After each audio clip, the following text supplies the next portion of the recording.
Hi, and welcome to the Long Range Shooting and Custom Rifle Building podcast presented by Wolf Precision Incorporated, where we learn about and share long range shooting and custom rifle building. I am your host, Jamie Dotson, and welcome to the show.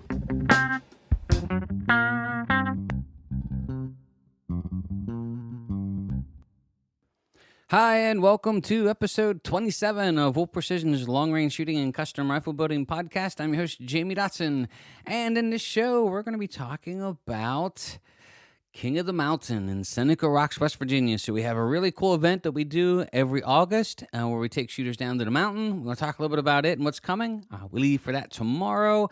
And then I also want to talk about a topic that's come up on one of the local forums, and it is on big game caliber selection. And I wanted to throw a couple things out there for food for thought. And I do want to touch base and share with you an experience on my very first sniper match. Talk about it, what was so positive about it, what it really changed in me as a shooter, and how it motivated me to keep rolling along. So without further ado, thank you for joining us, but here we go. All right, and welcome to episode 27. In this episode, of course, we're going to talk about King of the Mountain. We want to talk a little bit about some caliber selections and some things that are going on the internet and the great forums out there. And I do want to share with you one of my personal experiences at shooting one of my very first sniper matches. Right out of the gate, let's talk about King of the Mountain. There's this place in Seneca Rocks, West Virginia, that they hold a really famous sniper match. And it was one of those events that, as a sniper match, really, really changed my life as far as positional shooting, field shooting. I mean, if you can picture every worst case scenario on a hunting trip of your lifetime, this place really draws it out. And I became absolutely in love with the place. The views, the history of the area, what the rock is, which is pretty cool. If you get a chance to Google it or do some research on it, you go around the bend, you drive up, and you're like, I wonder what Seneca Rocks is. And you look up and you see it, and you're like, wow, that's impressive. So it's a famous rock climbing community. It has some really steep history, no pun intended. But the match they hold down there is just really drew me in as a shooter, and I will say that it is my favorite place to shoot on the planet. It is right on the Continental Divide, so water rolling off the divide on one side goes to the Atlantic Ocean, water rolling off the other side goes to the Mississippi. And so it's right on the Continental Divide. We actually shoot directly on it in a couple of the shots, but the scenery, the view, the camaraderie, I mean, just everything about this place is sort of magical. I sort of call it the Rocky Mountains of the Eastern Seaboard. So we have an event that kicks off this coming weekend. We call it King of the Mountain. We have 2 events that we hold with 12 shooters in each event. We get to share with you one of our favorite places on the planet to shoot. And the reason I love this place so much is I've learned so much shooting on this mountain. They used to hold 2 matches a year, one in the spring, one in the fall. It was hard to get into. Sometimes you didn't always get into it because everybody wanted to be at this match. And I always found that all of the stages were real world. All of the angle shooting was real world stuff that you just don't get exposed to. You can't set this stuff up on your own. And I just learned so much as a shooter. I got to be good friends with, the guys that run the event. So John and Brock Markwell helped me. Rod helps run the match down there. And John and Rod started the match that they hold down there. So I've learned so much just talking with these guys. I've got some great advice over the years from them on ways to shoot and some tips and tricks. So it's turned into a great friendship, and then it's blossomed into allowing us to take our clients down to sort of experience this place outside of a match scenario. So we take 12 students down. We're going to run around the mountain in Toyota pickup trucks and side-by-sides, and you're going to get to shoot a place that I like to consider would be Pebble Beach with a rifle. So you're going to go to all of these firing positions, and you're going to get a chance to try and see what this place is all about. The targets are challenging. The terrain is challenging. The weather can be unforgiving. But for those that have shot it, it's just a very memorable experience. John likes to say that when you're attending this event that you're on vacation. And so we get a chance to slow down and let you practice some of the stages, let you work with some of the stages. It's not just shuffling you through. And the reason we limit it to 12 shooters is for that, so we can spend lots of time talking about the stages and explaining on some of these shots, some ways to get the best shot out, and ways to become more stable with the rifle. The very first event we held was several years ago. There's 4 or 5 helpers to the 12 students that will be there. And we have, I think, 2 Toyota pickup trucks and a side-by-side, and maybe even an ATV that's hauling everybody around all over the mountains. The event itself comes up, it starts this weekend. We do a dinner just to meet up a little bit on Friday night for those that can make it. And then we kick the event off on Saturday, and it goes through till Sunday night. Saturday, John opens his home up to the people attending the event, and they actually smoke entire beef tenderloins for everybody that's attending, which is really nice. So you get great food, great camaraderie, just a world-class event. One of the things I do like, and maybe testament to the event itself, is we did this test run the first year, and we had 12 students sign up. And when we announced the dates, and we always announce the dates at the end of August, the following year, all 12 re-signed up again. So that group has now re-signed up for this event, probably going on, I think, 3 or 4 years now. And every once in a while we'll lose somebody for work or family, but the group in the whole, I think we still have 8 of the original 12. And I was sort of a little fascinated by this, and I said to him, it's a lot of time off work. There's an expense involved in coming, and all the work that gets involved in, you getting there and prepping for the event. And they have the same admiration of the mountain as I did.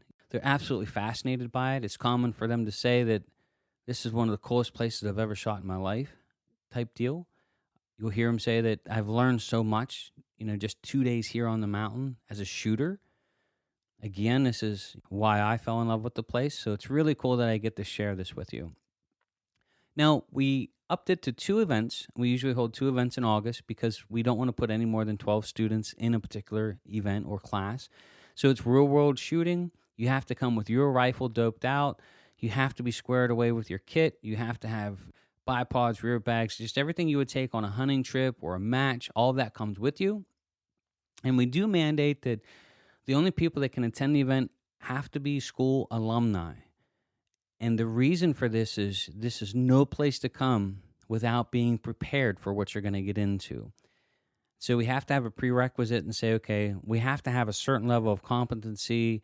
We have to have a certain level of fundamentals. We have to understand angles. All of these things are heavily involved in this shooting. And we want people to come prepared to have a great time. And so one of the prerequisites is you have to have attended one of our shooting schools to be up there on the mountain. That way we know that you are prepared, and you're going to know what to prepare for, and that your kit's going to be squared away, and that fundamentally you're going to be sound, and your dope is going to be squared away.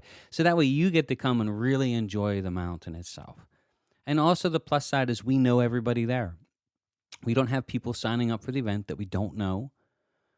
So the camaraderie, the event itself, we've been exposed. We know everybody. Everybody becomes friends. You're seeing people share emails and then meeting up again there the next year, or getting a cabin together for the following year and sharing a cabin or camping with us. So super excited. We'll be heading out to that tomorrow, and then we'll be spending the weekend down in West Virginia. The weather looks great, so I'm super excited for it. My favorite place to be on the planet. Now, disclaimer is I usually get a chance to crack a shot off or two through either a student's rifle, or we usually have 1 or 2 of our guest instructors there, or John Markwell will have his rifle down there. I might get the chance to shoot a piece of steel or 2, but I don't take any of my own rifles. I do take shooting equipment because some of the stages I like to give examples and sort of show you some equipment that might be wise to use or to carry with you in the field. But me personally, I have an obligation to everybody going that I am there to support you and help you and teach and go through everything that we can do to make the event just a fantastic event for you, not for me to shoot. So my favorite place to shoot on the planet, and I go without a rifle. I want to make sure that you all have a great time when you decide to join us there. If you haven't attended our shooting school yet, you can check us out at wolfprecision.net. I'd love to have you. We do about 9 to 11 classes a year here in Somerset, Pennsylvania. We're actually one of the oldest schools in the country as far as a public shooting school. So We started writing our books for our classes in 2008 and held our first classes here in 2009. And we have been blessed to be going strong every time since. So we limit the class to 8 shooters. That is the magic number, with myself and one other instructor. So we'd love to have you. If you attend the shooting school, then we'd love to have you come down to Seneca Rocks, West Virginia. That place will change you as a shooter. Now let's talk about this other subject, caliber selection and big game hunting. The reason I'm bringing it up here on the podcast, I just want to talk a little bit about the industry as a whole and us as shooters as a whole, sort of how we have to sort of stick together and allow people to make their own decisions on what they consider ethical calibers. So I found this thread and I was following it a little bit on some downtime.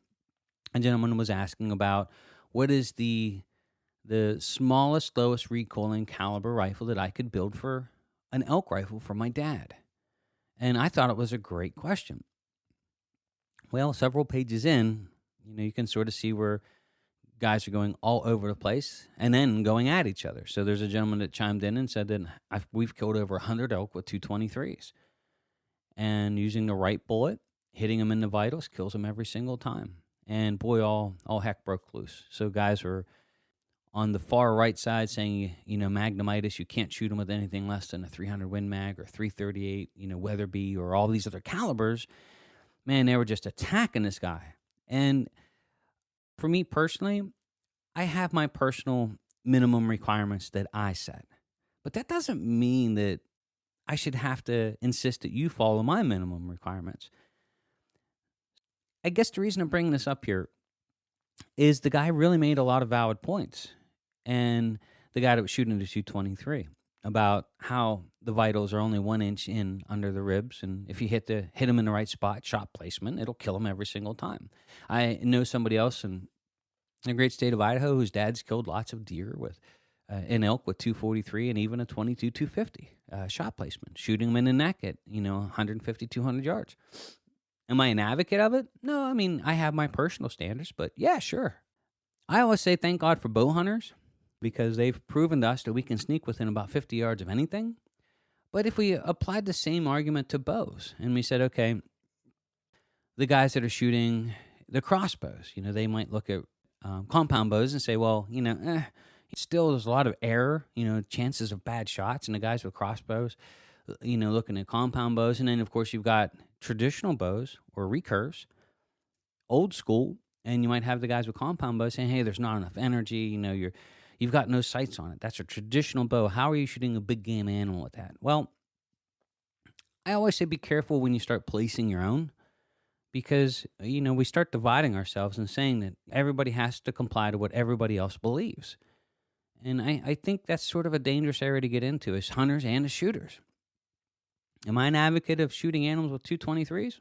Sure. Woodchucks, coyotes. I mean, would I shoot a deer with one? Sure. Absolutely. Shot placement. Sneak closer, put the shot where it goes. Would I shoot an elk with one? If I was hungry. That's just the truth. Could you kill an elk with a 223? Well, why couldn't you with a 77 grain bullet or an 80 grain bullet properly constructed? You can kill an elk with an arrow. Is it ethical? Well, that's up to the shooter. Am I an advocate of it? That's me in my personal opinion, and it doesn't belong there. I thought the guy was asking a great question. He has an aging dad that doesn't deal well with recoil, and as an instructor, I will tell you that there's a lot of people, young and old, that don't do well with a lot of recoil. I chimed in and said, hey, I like the 264 Win Mag. I shot my elk with, and I actually got grief in elk camp when I took it there. Like, hey, we're going to have to chase your animal down. Why'd you bring a caliber like this to elk camp, type deal. But I knew my rifle. I could spot my own shots. I used a proper bullet. All of these things were important. So I guess we have to be careful with this, that we don't turn on each other as an industry or as shooters and say, well, these are my minimal ethical standards, so nobody else should do anything other than what I believe. And, that one, I don't know. I think we ought to leave that alone. I think we ought to just agree to disagree, that everybody's allowed to have their own opinion. Like here in Pennsylvania, if you draw an elk tag, you can't shoot it with a bullet less than 277 diameter and caliber. Well, I own a 6.5 PRC, or what's wrong with a 260, or what's wrong with but because somebody made this minimal law, I can take a 7mm 08, but I can't shoot them with a 264 Win Mag. And so that's the slippery slope that we start sliding down. I'll share with you just one quick story. And I'm not an advocate for this either way. I guess the whole reason I'm bringing this up is just how intolerable some people are to others who have different opinions. Not in the sense that we just can't disagree and not come out with it being hostile. Do I agree with the guy with shooting a 223? Well, obviously, he's killed 100 elk with it. And shot placement, all the things that he's doing is right. Sneak closer, put the shot where it belongs, the animal will fall down. He's right. But you have to decide whether that's your standards. Do you want to step up a little bit more in caliber? That is a personal choice. I think a guy shooting a 338 Weatherby, hammering on him, saying, that is totally unethical. You're a bleep. You're this. At that point, I think you have to say, okay, you have your beliefs, he has his, but you shouldn't insist that they follow your code of ethics when it comes to caliber selection. One quick story I want to share with this. I just wanted to throw this story out there because I've been following it and I'm sort of fascinated on how quickly everybody sort of turns on each other and says, well, you have to follow my lead because I am right and everybody else is wrong. And I think that's not a good place to be as a hunting community. But I had a guy call years ago and he wanted to build a 300 WSM, Winchester Short Mag. And he wanted the rifle to weigh less than 7 pounds. And he wanted it to be a 20-inch barrel. And I had this laundry list of stuff. And so I asked the guy, in just a conversation, I said, hey, what are you hunting? And he said, we're going after a white-tailed deer. I said, oh, that's great. My personal opinion is that's a big caliber for white-tailed deer, but okay, it's his personal rifle. And then I began to ask him, I said, well, why'd you pick this caliber? And he said, well, this is for my son. And I said, well, how old's your son? He said, 12. And I was like, why are you building a 300 WSM less than 7 pounds for a 12-year-old? And his response was, well, in case it's a bad shot, he'll at least kill the animal. That's my point. Did I build him a rifle? To be honest, I didn't. I sort of said I was busy and that I just didn't have the time to squeeze that particular caliber in. I didn't scold him. I didn't disagree with him over the phone or ask him, what's wrong with you? Why are you handing a rifle to a 12-year-old that's going to knock his ears off? But we have a tendency to take clients to the range with their rifles when they pick them up. They have the option to come in or fly in. We had a customer fly in from Illinois earlier this week to pick up his rifle. And so we like to fit it, get dope on it, shoot it at distance, get the customer sort of settled in. That's really important in making it your first experience with the rifle is a great one, right? And I just physically couldn't see myself giving a 12-year-old a 6-pound, 8-ounce rifle that's in 300 short mag shooting 180 grain bullet and how bad that was going to go. Now, I could be wrong. This kid could have been 12 years old and 185 pounds. The conversation never went that far. But shot placement, I agree with the guy with the 223. Sneak closer, stay within your abilities. I agree with the guy with the 223. Caliber selection wise, boy, that's awful light. Again, I'm not going to disagree with him and say that he's wrong. He's obviously done really well with it. He knows what he's capable of doing, and he gets to shot placement. If he makes a bad shot, well, his argument was, well, it doesn't matter what caliber it is. If you knock the leg off an elk with a 338 Lapua or 308 or 223, either way, it's a wounded animal, and it's not going to end well anyway. It's probably not going to die from that wound. So shot placement, yeah, super important. Your ability to shoot the rifle, really important. Magnum-itis affects a lot of people, and there's a lot of people that hang on to those rifles for dear life because they don't want to give them up. They feel it gives them this edge that in case they make a bad shot. So you've got this total end of the spectrum on the other side that gets this mentality that, well, if I just shoot a big enough bullet, if it's a bad shot, I'll kill it. Well, not really. A bad shot's a bad shot. And either way, the animal suffers. So stay within your lane of comfort. What you can handle recoil-wise, what you can shoot comfortably, what you can shoot accurately. Know your limits with your rifle. I think that's a big key. If you can sneak within 50 yards, you could probably kill an elk with a 50 caliber air rifle. But would I do it? Not my cup of tea. So know your limits to you and your equipment and what you're capable of doing and at what distance you're capable of shooting and killing an animal. I think it's just as important. I guess the whole point of the story was I was really fascinated on how quickly everybody turns on each other, stand on opposite sides of the room on soapboxes, yelling back and forth about why you should do what I do and why you're wrong for doing it the way that you're doing. And I just thought as an industry, as hunters and as shooters, that we should probably let people make their own decisions and not tell them why they're wrong and we're right. Everybody has an entitlement to this, and I think we as shooters just have to agree to disagree, that we all have our own set of standards and we can't villainize for somebody having something different from ours. Now, I did want to share with you one story that goes back to my very first sniper match. And so I was all excited, young kid shooting a 308, of course, because back then everybody shot 308. Diapers Daycare Formula took up most of my budget. A Savage 308 it was, with target knobs. No detachable bottom metal, just a single feed from the top with an internal box magazine. I think it was an HS Precision stock. Went to my very first sniper match, and I want to share with you the story because it was such a great experience for a new shooter. And just as from a perspective, for those that are listening that are experienced shooters, the impact that you can have to bringing new shooters into the sport, both positively and negatively. And so I just want to share with you this quick story. So I went to my very first sniper match many, many, many years ago. I was all excited, and I have to be honest with you, a little nervous. I was a police officer at the time, working multiple jobs and a young child at home, and this is a 2-day sniper match, so I was super excited, right? Packed up all my equipment, off I went. I'm listening to the debriefing in the morning, going over all the rules for the day, looking at all these cool stages, all over the place. It was out to 1,000 yards, B-27 targets hanging. It was going to be great.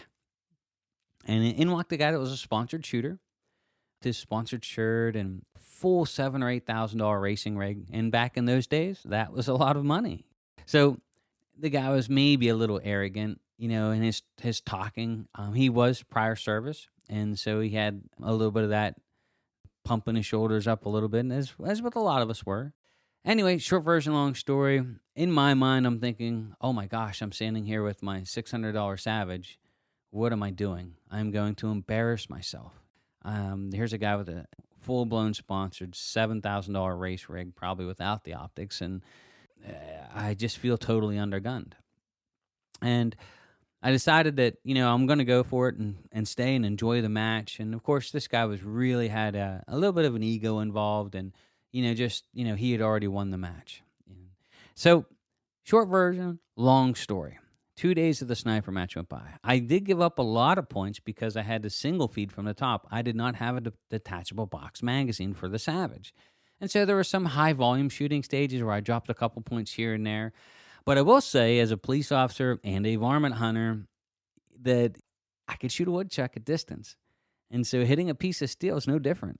And the match went fantastic. I met lots of great shooters. We shot movers in the event, and I didn't know anybody there. People were helping me, giving me pointers for this stage because I'm seeing stages for the first time. I've never shot a sniper match.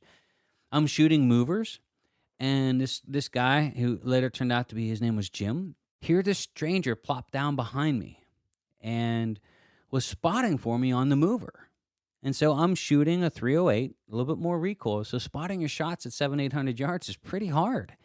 And, this guy out of nowhere just sat right down behind me and started spotting my movers. Kept me on target, which is fantastic. So at the end of the event, I think I ended up taking 5th or 7th with my factory Savage. I was stupid excited. The sponsored shooter, by the way, I won't throw any names out there, but the sponsored shooter actually fell in place behind me 2 slots. So I beat him by like 3 or 5 points in the match. I have to be honest that as much as I really like the guy, I always gave him a hard time from there forward that, I don't care where we place in the match. As long as I beat you, I'd try to get him worked up a little bit. So if I'd see him at a match, I'd walk over and say hi and give him one of those looks that, oh, it's on. I don't care where I place as long as I beat you. Just to get his rouse up a little bit, to have some fun with him and sort of shake him up a little bit mentally. And was I wrong for doing it? No, not really. He deserved it. He's a good guy, but everybody deserves to get a little bit of smack talking now and then. To date, he's never beaten me in a match, and I gun for him every time. I don't care if I take second to last as long as he's in last place, and I tell him that all the time. But I just want to tell you this story here, because I thought it was really awesome. I had been to a bench rest type match, weeks prior, And the day before the match, I sat my stuff up on the bench beside these two guys with full-blown bench rest rigs, right? I have a bipod in the rear bag. I don't shoot bench rest. And the guy looked over at me real snotty-like and was like, hey, that bench is taken. And I thought, well, there's only like 3 or 4 of us here. What's this all about? So I slid down another row. He said, that bench is taken too, if you guys can see where this is going. Well, I've made it a point to go back and beat some of these guys at their own game with a bipod, by the way. But my experience there was less than desirable. When I was leaving, I just packed my stuff up and thought, well, this ain't my cup of tea here with these guys. It was practice day. It wasn't at the actual match, but, sort of really snotty, condescending attitude, I guess, to say the least. So I was walking out of the parking lot. I was just going to pack my stuff and go and say, well, this type of shooting isn't my cup of tea anyway. And I ran into this guy named Rich Gregorczyk, who was like, hey, I've never seen you here at these matches before. He was just pulling in. He goes, he said, hey, why don't you come up and shoot with me? I'm like, it's sort of not my cup of tea. He looked up and he seen the guys at the range. He goes, yeah, those guys are whatever. Let them alone. Just come over here. And he said, by the way, do you like to shoot woodchucks? And so that was it. So me and Rich had killed hundreds, if not thousands, of woodchucks since then. I've gone back and actually beat these guys a couple times and took some first, second, and third places with a bipod at this particular type of bench rest match. And but the experience there compared to the sniper match that I went to several weeks later was 180 degrees. And so when I look at the matches now, and I had some feedback from a customer that had just attended his first PRS match, and I haven't shot any PRS matches yet. We've had a lot of time invested the last 4 years in research and development with this ACE system and working on our own business and our own products here. So my match shooting is dwindled down to, just shooting customers' rifles when we go to events like we're going to West Virginia. But I'm excited to get back into it here shortly, and we got some upcoming podcasts on one of my match guns. By the way, it's going to be in 22 Creedmoor for those of you that are listening. We're working on that rifle as we speak. But I was excited to hear his experience. One thing I always liked about the tactical community, or in general or as a whole, is that my experience at all of these matches have always been positive. It's always been camaraderie. It's always been the admiration of marksmanship. And I enjoyed that. I mean, just hanging out with these guys, and nobody cared who really won. I mean, everybody threw their hat in the ring and shot their best, and the best shooter that day won. And everybody took their turns in the bucket of having a bad day at the range and not doing real well. I mean, that's just shooting. That's part of the game. But, when somebody won the match, everybody congratulated them. There was no envy. There was no jealousy. It was really about just camaraderie. I always enjoyed that. And I always really enjoyed watching other people out of the blue just helping strangers. Not barking orders type stuff, but say, hey, can I help you? Do you want me to spot for you? Oh, hey, adjust your feet here. This might help a little bit. Or, you start to hear this stuff on the line, and gosh, you're like, hey, that's a good guy right there. That's another competitor. He's helping. I don't think you see that in too many other sports.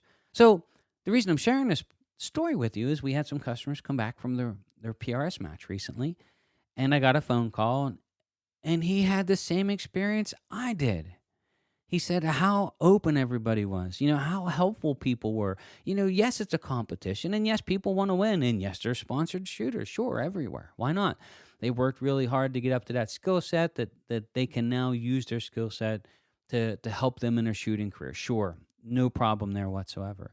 But his experience come back so positive, so enjoyable that the camaraderie of people helping and giving pointers, it wasn't about winning. It was about enjoying the love of our sport. And I thought that was just really, really cool. So I'm super excited to get back into the competition shooting. I'm a little bit older now. I'll be 50 here in a couple years, but I'm not worn out completely yet. But it was really cool to see, from 20 years ago to today, that camaraderie is still there, that love of marksmanship is still there, that people still care about helping one another and just enjoying the art of what we do and not really just about winning. Thank you for all you guys out there that are experienced shooters that are going to these matches and taking these new shooters in under your wing and sort of just helping them and making it a positive experience, because we have been to matches where guys don't do real well very first match, and if nobody's helping them or keeping their spirits up, they don't come back the second day. I've seen that as well. Even as hard as you're trying to help somebody in a match, just having a horrible time, things aren't going well. It's their very first experience, and the second day they just don't happen to be there. And so we've lost them as a shooter. And so I think it's really important to keep as many of those guys in as we can, and especially for new shooters, sort of welcome them with open arms, help them as much as you can, give them as many pointers as you can. Just make it just a great all-around experience. And I think that's what we try to do with the school here as well. We want to bring people in, expose them to the art of what we do and how we do it, give them as many pointers as we can. And to be honest with you, this shooting school actually started trying to help competitive shooters that didn't have any professional training, that wanted to go to these sniper matches. And there's just little things that they didn't know that we could share with them to get them out there, not just shooting, but actually enjoying shooting. And so that was sort of the goal of the school, and it's, of course, evolved over the years to what it is today. But that's what that really started for, was to give these guys a helping hand outside of the match environment itself and saying, hey, you can spend a couple days with us, so let's go over list of things that you really need to know and work on them so you can go and enjoy the match and not be frustrated about little things you just didn't know. So way to go, guys, when you're at these matches of helping one another and helping the new shooters. The gentleman that I spoke with was just super excited and had the time of his life and is absolutely hooked. So I am absolutely certain that he'll be at many more matches over the coming years, and I think that's what it's really all about. Well, we have to get packed up. We are heading off to Seneca Rocks, West Virginia tomorrow. We're all excited about doing the King of the Mountain event. It's one of my favorite things to do. Great food, great camaraderie, and awesome targets to shoot. So, guys, I wanted to say thank you for taking the time, for joining us. Thanks for all the emails. The next podcast that we're going to do some more Q&A. If you have some questions that you would like for us to address on the air, you can send your questions to contact@wolfprecision.net and just submit your question there. It comes directly to me. And then if we can get a list up, we'll do some of the Q&As next week on our next podcast. Thank you so much for taking the time to join us here. We certainly appreciate it. My name is Jamie Dotson of Wolf Precision Incorporated, and you are listening to the Long Range Shooting Custom Rifle Building Podcast.